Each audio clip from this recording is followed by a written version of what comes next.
வணக்கம் குழந்தைகளே. நாம் இன்னைக்கு பார்க்க போகிற கதை என்னன்னா, ஏன் நாம் எப்பயும் யாரையும் பகைச்சிக்க கூடாது, சின்ன வேலை செய்கிறவங்களா இருந்தாலும் அவங்க கூட எப்பவுமே நாம் இணக்கமாக இருக்கணும் அப்படின்றத பற்றி தான். அக்பர் ஆட்சியில் இருந்த காலத்தில் அவரோட நாட்டில் ஒரு பெரிய பணக்காரன் இருந்தான். அவன் ராஜாக்கு ரொம்ப ரொம்ப க்ளோஸாக இருந்தான். அதனால் அரசாங்கத்தில் இருக்கிற எந்த வேலையாக இருந்தாலும் அவனுக்கு முன்னுரிமை கொடுத்தாங்க.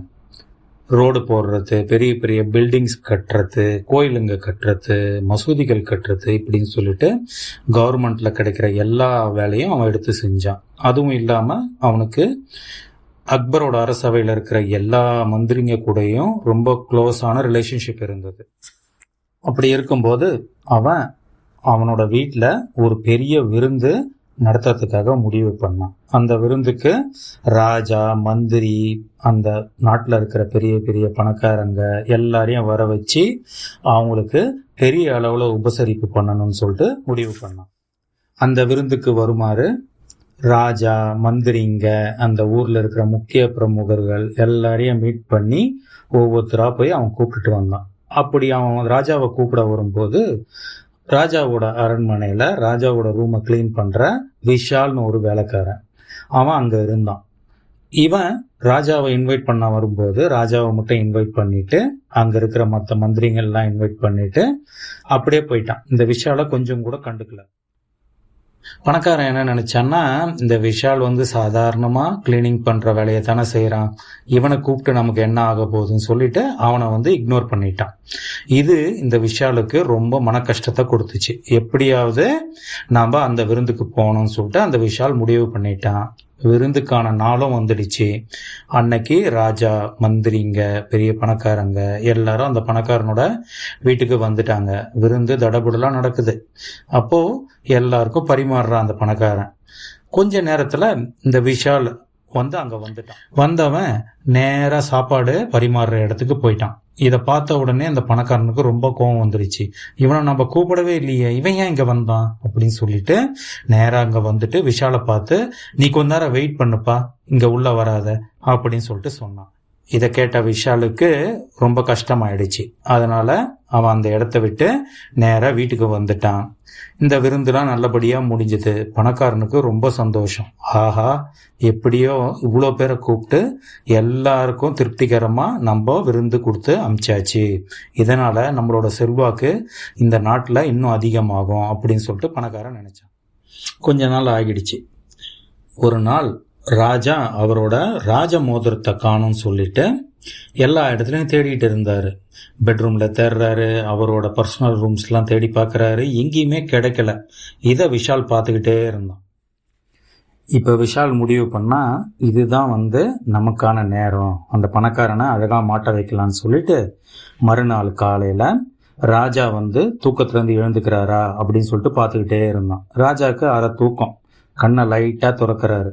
அப்ப அந்த விஷால் என்ன பண்ணா, சத்தமா ராஜாக்கு கேட்குற மாதிரி, இந்த ராஜாவை நம்ம என்ன சொல்லி அவருக்கு புரிய வைக்கிறது, இந்த அரண்மனையில ஒருத்தர் எல்லா இடமும் போறாரு, யாருமே அவரை கண்ட்ரோல் பண்றது கிடையாது, ராஜா ரூமுக்கே அவர் பல தடவை போயிருக்கிறாரு, அவர் தான் அந்த ராஜமுத்திரையை எடுத்திருக்கணும், இதை விட்டுட்டு இங்க தேடிக்கிட்டு இருக்காரு அப்படின்னு சொல்லிட்டு ராஜாவோட காதுபட சத்தமா சொன்னான். இதை கேட்டுக்கிட்டே இந்த ராஜாக்கு டவுட் வந்துடுச்சு. இவன் சொல்றது உண்மைதானே, அந்த பணக்காரன் தான் எந்த கண்ட்ரோலும் இல்லாம அரண்மனையில போறான், அதுவும் இல்லாம இந்த ராஜமுத்திரையை எடுத்து அதை தவறா யூஸ் பண்றதுக்கும் அந்த பணக்காரனுக்கு தான் வாய்ப்பு அதிகமா இருக்கு, அதனால கண்டிப்பா அந்த ராஜமுத்திரைய அந்த பணக்காரன் தான் எடுத்திருப்பான் அப்படின்னு சொல்லிட்டு அக்பர் முடிவு பண்ணிட்டார். அன்னைக்கு அரசவைக்கு போன ராஜா அங்க இருக்கிற மந்திரிங்க, அரசாங்க அதிகாரிகள் எல்லாம் கூப்பிட்டு, இதுக்கு மேல அந்த பணக்காரன் நம்மளோட அரண்மனைக்குள்ள வரக்கூடாது, அந்த பணக்காரனுக்கு இதுக்கு மேல யாரும் கவர்மெண்டோட எந்த வேலையும் கொடுக்க கூடாது அப்படின்னு சொல்லிட்டு உத்தரவு போட்டுட்டாரு. அன்னைக்கு வழக்கம் போல அந்த பணக்காரன் அரண்மனைக்கு ஏதோ ஒரு வேலையா வந்தான். அவனை அங்க இருக்கிற காவலாளிங்க தடுத்துட்டாங்க. அவன் எவ்வளவு ட்ரை பண்ணியும் அரண்மனைக்குள்ள போக முடியல. அது போக அவனுக்கான எல்லா வேலையும் கொஞ்சம் கொஞ்சமா கவர்மெண்ட்ல இருந்து நிறுத்திட்டாங்க. அவனுக்கு சுத்தமா புரியல, நம்ம ஒரு பெரிய விருந்து நடத்தி இருக்கிறோம், எல்லாரும் சந்தோஷமாக வந்து கலந்துக்கிட்டாங்க. ஆனால் ராஜாக்கு என்ன ஆச்சு, திடீர்னு இது மாதிரி பண்ணிட்டாருன்னு சொல்லிட்டு ரொம்ப யோசிச்சுட்டே இருந்தான். யோசிச்சுட்டே இருந்தவனுக்கு ஒரே ஒரு ஐடியா தான் தோணுச்சு.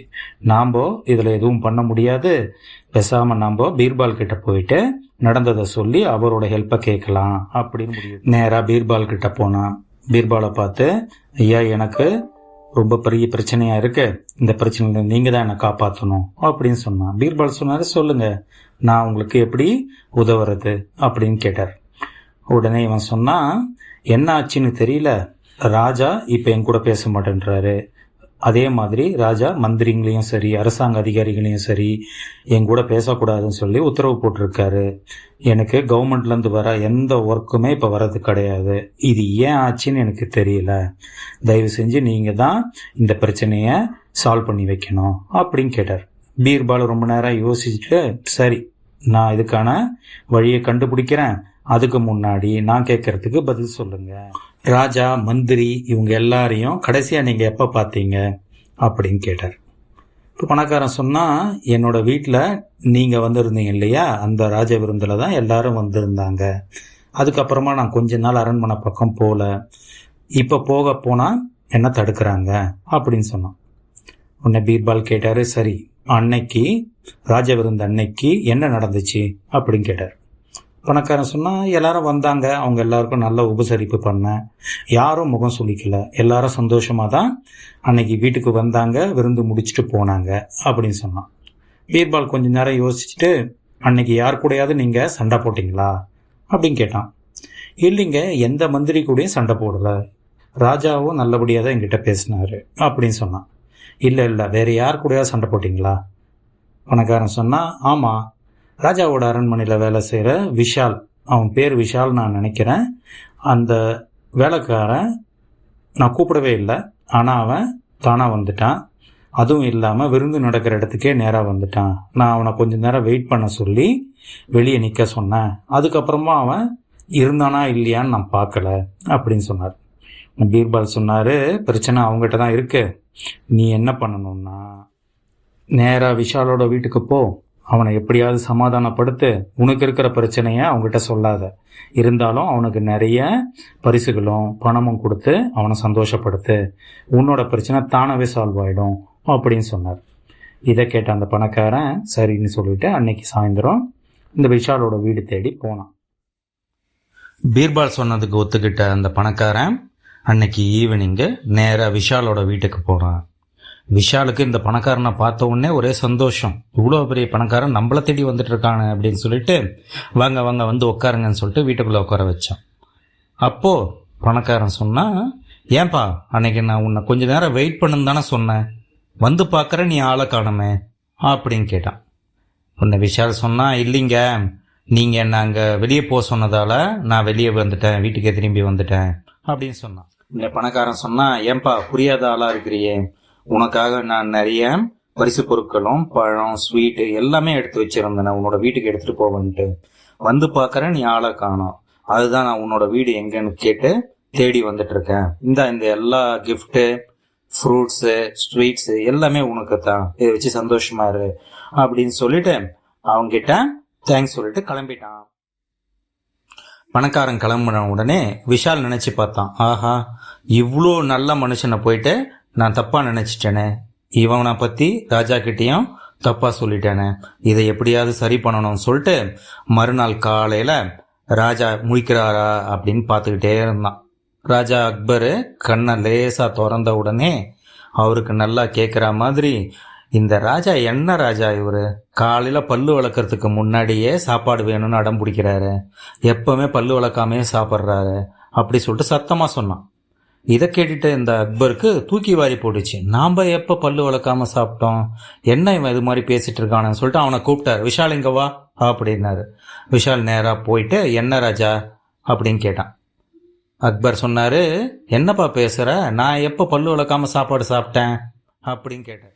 உடனே விஷால் சொன்னா, ராஜா நான் நைட்டெல்லாம் எனக்கு தூக்கம் கிடையாது, அரை தூக்கத்தில் எப்பவுமே இருக்கிறேன், காலையில் நேரத்தில் எனக்கு அதிகமாக தூக்கம் வருது, நான் இது மாதிரி தான் கண்டதை உளர்றேன், நிறைய டைமு கனவு கண்டும் உளர்றேன். நான் இது மாதிரி அரை தூக்கத்தில் பேசுறதெல்லாம் நீங்கள் ஏன் சீரியஸாக எடுத்துக்கிறீங்க? எதனா தப்பாக சொல்லியிருந்தா என்ன மன்னிச்சிருங்க அப்படின்னு சொல்லிட்டு கிளம்பி போயிட்டான். இப்போ அக்பர் யோசிச்சாரு, ஆஹா, இவன் நம்மளை பற்றியே ஒரு உண்மை இல்லாத செய்தியை சொல்கிறானே. நேற்று அந்த பணக்காரனை பற்றி ஏதோ ஒன்று சொன்னானே, அது மட்டும் எப்படி உண்மையாக இருக்கும்? இது வரைக்கும் அந்த பணக்காரன் எந்த தப்புமே செய்யலையே. ஒருவேளை இவன் பணக்காரனை பற்றி நேற்று சொன்னதும் இது மாதிரி தூக்கத்தில் தான் உளறி இருக்கான்னு சொல்லிட்டு நேராக அரண்மனைக்கு போனார். அரண்மனைக்கு போன உடனே அரசு அதிகாரிகளையும் மந்திரிகளையும் கூப்பிட்டு அந்த பணக்காரனை இதுக்கு மேலே அரண்மனையில் அலோவ் பண்ணுங்க, அவனுக்கு எல்லா கவர்மெண்ட் வேலையும் கொடுங்க அப்படின்னு சொல்லிட்டு உத்தரவு பிறப்பிச்சிட்டாரு. அதுக்கு அடுத்த நாள் அரண்மனைக்கு போன அந்த பணக்காரனுக்கு முன்ன மாதிரியே எல்லா வரவேற்பும் இருந்துச்சு. அவனால் அரண்மனையில் எல்லா பக்கமும் போக முடிஞ்சது, எல்லார் கூடயும் பேச முடிஞ்சது. அவனுக்கு ஒரே சந்தோஷம். அன்னைக்கு ஈவினிங்கு பீர்பாலை பார்க்கறதுக்காக போனான். பீர்பால், நீங்கள் என்ன பண்ணீங்க? எப்படி இவ்வளோ பெரிய சேஞ்சஸ் நடந்துச்சு அப்படின்னு சொல்லிட்டு கேட்டான். இப்போ பீர்பால் சொன்னார், நாம் எல்லார்கிட்டையுமே மரியாதையாக நடந்துக்கணும். ஒரு விஷயம் வேணான்னா கூட அதை ரொம்ப நாசுக்காக சொல்லணும். அதுவும் விஷால் மாதிரி ராஜாக்கு பக்கத்தில் இருக்கிறவங்கள பகைச்சிக்கவே கூடாது. அவங்கள எப்பவுமே நம்மளோட கண்ட்ரோலில் வச்சுக்கணும். அவங்கள நம்மளோட எதிரியை ஆக்கக்கூடாது. அதுதான் இங்கே இருக்கிற மொத்த விஷயமே அப்படின்னு பீர்பால் சொன்னார். இதுலேருந்து என்ன தெரியுது குழந்தைகளே? அன்பு ஒன்று தான் நம்மளை எப்போதும் வெற்றியோட வச்சுக்கும். அடுத்த கதையில் பார்ப்போமா? இது போன்ற நல்ல கதைகள் மற்றும் விடுகதைகளை கேட்க தொடர்ந்து சப்ஸ்கிரைப் பண்ணுங்க அருமையான கதைகள் சேனலை. மறக்காம லைக் பண்ணிடுங்க. கூடவே உங்க ஃப்ரெண்ட்ஸ் அண்ட் ரிலேட்டிவ்ஸ்க்கும் ஷேர் பண்ணுங்க. பக்கத்தில் இருக்க பெல் ஐக்கான் பட்டனையும் ப்ரெஸ் பண்ணிடுங்க. நன்றி, வணக்கம்.